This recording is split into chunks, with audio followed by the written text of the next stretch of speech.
Today I will touch your life. Jesus will heal your life. Today is not just another day on the calendar. Today is sacred, filled with potential for healing, hope, and restoration. Whether you're listening with a broken heart, a tired soul, a confused mind, or a wounded body, this is a moment where God is near, where Jesus wants to touch your life, and where healing is possible. This message is not built on hype, nor on emotion. It is built on the unchanging, eternal words of Jesus Christ, the one who said, "Heaven and earth will pass away, but my words will never pass away." Matthew 24:35. Let's walk, point by point, through what Jesus himself said, and how his words bring healing to your life starting today. 1. Jesus says, Come to me, all you who are weary and burdened, and I will give you rest. Matthew 11:28. We live in a world that tells us to run faster, try harder, do more. We carry burdens on our shoulders: grief, failure, shame, disappointment, stress, addiction, loneliness. But Jesus does not say, fix yourself first. He does not say, figure it out, then come. He says, come as you are. That invitation, come to me, is not based on how clean you are. It's based on how loved you are. Are you tired? Come. Are you broken? Come. Are you uncertain? Come. Jesus offers not just rest for your body, but rest for your soul. This is the beginning of healing, simply saying, Jesus, I'm coming to you. 2. Jesus says, I am willing, be healed. 2. Jesus says, I am willing, be healed. I am willing, he said, be clean. Immediately he was cleansed of his leprosy. Matthew 8:3. The man with leprosy in this verse had likely been rejected by his family, isolated from his community, and labeled unclean. He approached Jesus humbly and said, Lord, if you are willing, you can make me clean. And Jesus, moved with compassion, touched the untouchable and said, I am willing, be clean. Any of us carry emotional and spiritual leprosy, wounds others can't see but ones that make us feel disqualified from love or blessing. We wonder, would God really want someone like me? Would Jesus care about my story? And the answer comes loud and clear, I am willing. Jesus is not hesitant to heal. He's not repelled by your pain. He walks directly into the places others run from. And when Jesus says, be healed, his words carry power. 3. Jesus says, your faith has made you well, daughter. Your faith has healed you. Go in peace and be freed from your suffering. Mark 5:34. This verse tells the story of a woman who suffered for 12 years, rejected, isolated, and desperate. Doctors couldn't help her. She had spent all she had. But she said to herself, if I just touch his clothes, I will be healed.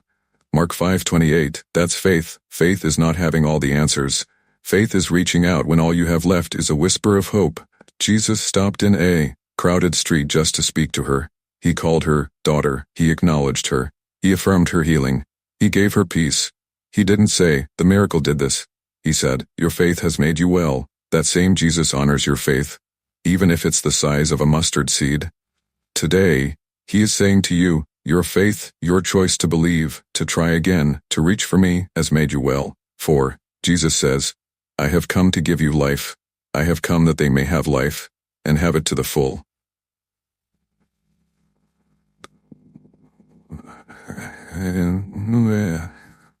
John 10. Jesus is not just a healer of bodies. He's a restorer of dreams, a renewer of hope, a resurrector of purpose. He didn't come to make you religious. He came to make you fully alive. The enemy comes to steal, kill, and destroy your joy, your identity, your peace. But Jesus came for the opposite. He came to give you life, not survival, but abundance. You were made to thrive, not just endure. Met just endure. Constantly be defined by defeat.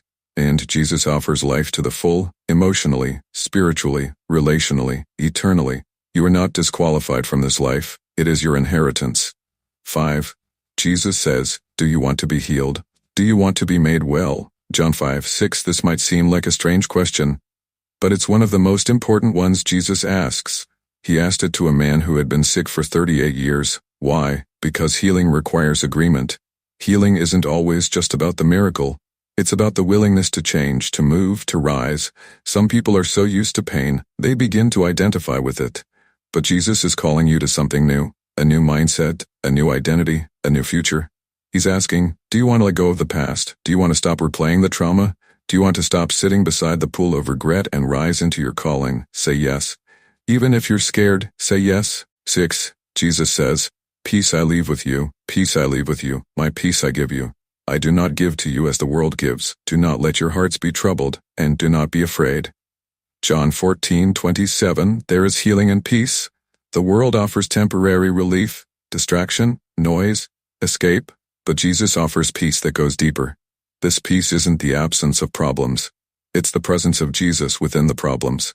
You might be surrounded by chaos, but you can still have peace inside. You might be facing storms, but Jesus says, peace, be. Mark 4:39, this peace calms anxiety. It silences fear. It anchors your soul. It is not earned. It is received.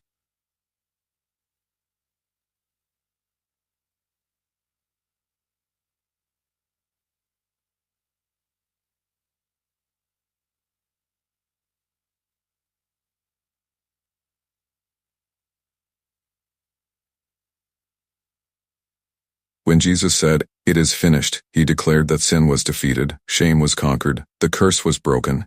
This means you don't have to carry guilt anymore. You don't have to earn forgiveness. It's already yours. You don't have to live in fear of judgment. Jesus took your place. Your healing doesn't begin with your effort. It begins with his finished work. Whatever binds you today, addiction, regret, fear, remember, it is finished. 8. Jesus says, follow me. Whoever wants to be my disciple must deny themselves and take up their cross daily and follow me. Luke 9:23 healing is not a one-time prayer, it's a daily journey. Jesus didn't call people to admire him, he called them to follow him. To follow Jesus is to walk in love, walk in truth, walk in surrender. Every step you take in obedience brings healing to deeper layers of your life. When you follow Jesus, you learn to let go of what doesn't serve you. You gain strength to forgive. You receive grace to grow. You discover joy that isn't tied to circumstance. The more you walk with Jesus, the more whole you become. 9. Jesus says, I will never leave you. Surely I am with you always to the very end of the age. Matthew 28:20, there is no healing without presence. And Jesus promises, I am with you, always, not just when you feel him, not just when you're strong, not just when you're perfect, always. In the hospital room, he is with you. In the silent tears at night, he is with you. In the relapse, the setback, the heartbreak, he is with you. His presence is not earned, it's guaranteed. Even if you walked away, he's still here, ready to receive you, restore you, and walk with you again. Conclusion, today is the day of healing, so what now? Now, you choose. You choose to believe the words of Jesus. You choose to receive what he already paid for. You choose to say, Jesus, touch my life, heal my life. I believe you still do miracles, and I need one now. And he will. Because Jesus still touches the broken. He still heals the sick. He still calls the outcast. He still transforms the forgotten, and he still restores what was lost. Your story is not over. Jesus is just getting started. Amen.